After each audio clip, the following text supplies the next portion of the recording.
Okay people, hello and welcome to my channel. My name is Vega and today I'm going to teach you how to make a time lapse with Premiere Pro.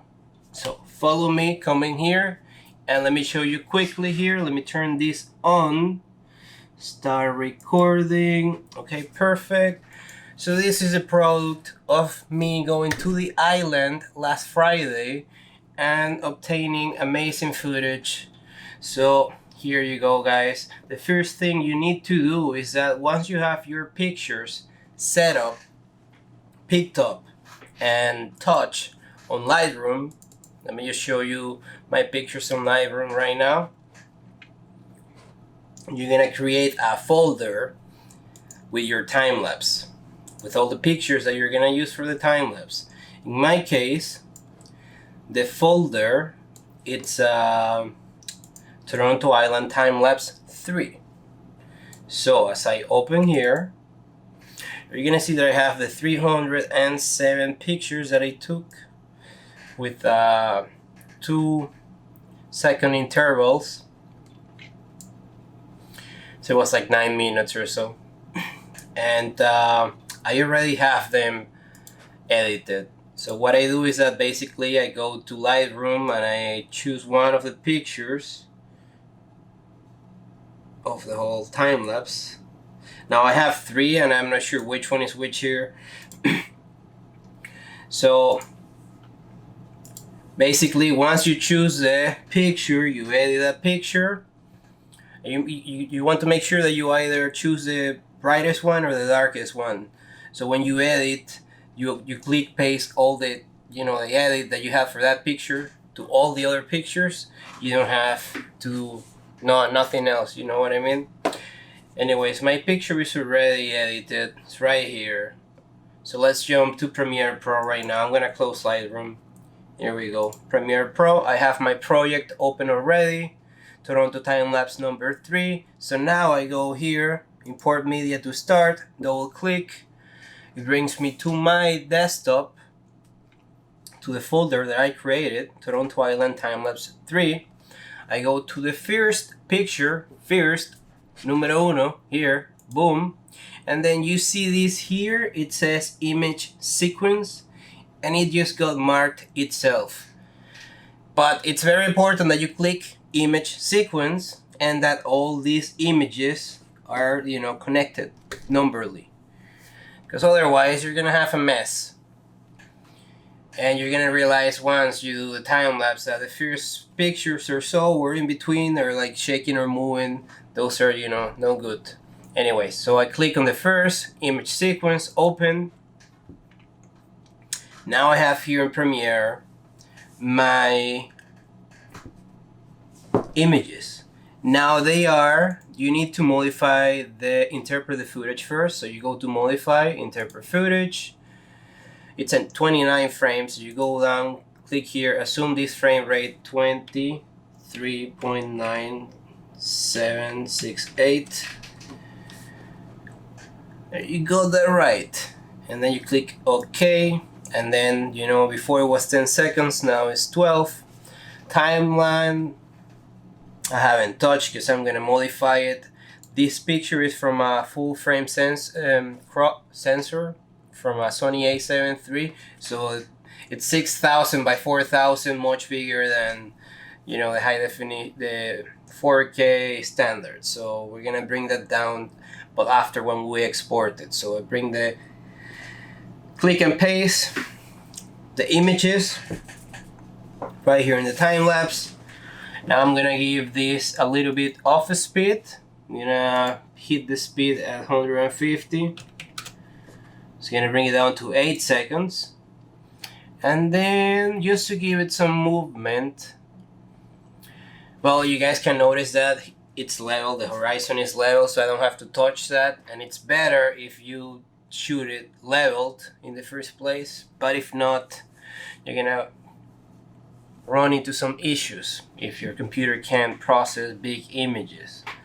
Anyways, so I got my thing here, it's 150 speed, and now I'm gonna go effect, control, scale, Okay, and I'm gonna make it go from in to out. So I'm gonna click here in the clock, and I'm gonna get this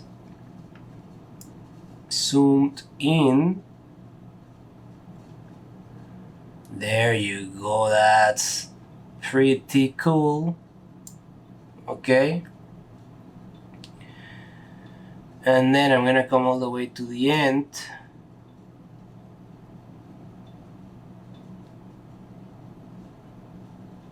And that's where I'm going to create another point here. Boom.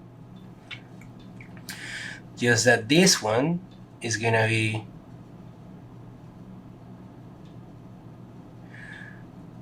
full out. There you go. Not quite that much. Boom.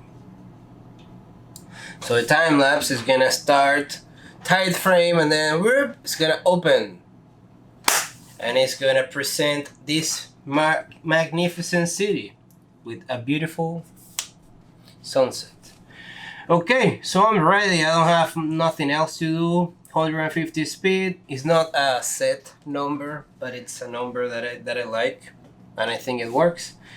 And then make sure you modify the footage and bring it down from 29 frames to 23, otherwise it's gonna look jittery. You can add some movement here, and now I'm gonna bring the cue to the start, and I'm ready to get this baby on board. I'm gonna save it, save. Now I'm gonna go export media, or Control M if you are a Windows user. Okay, click not export audio because it doesn't have any audio, so click it off. There you go. I'm gonna go for the easy one. You go here, preset, YouTube, 4K ultra high definition. You're gonna come with these black bars here.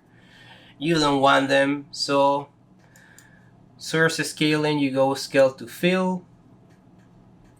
It renders the image back into the frame, and you can, oh shit, crap.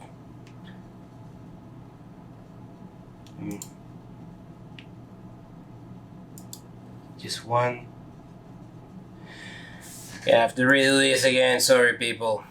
File, export or control media.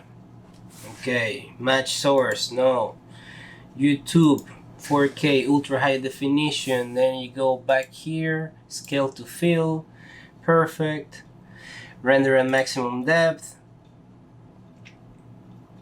If you want more quality, you can change this to CVR and bring it all the way up to 100, but it's not gonna make much difference for YouTube. Use maximum render quality. Okay, perfect. Then I click export, and oh, voila, we have an award-winning time lapse here that you are going to see in now. Thank you for watching. Thank you for tuning in. Comment, like, and subscribe. I'm not gonna keep you around for 10 minutes, you know, because I don't have nothing else entertaining to do. But to be honest, I wasn't gonna make a video of this, but the pictures are so cool that I said I have to share this, because, you know, when do you go to Toronto Island to do time lapses?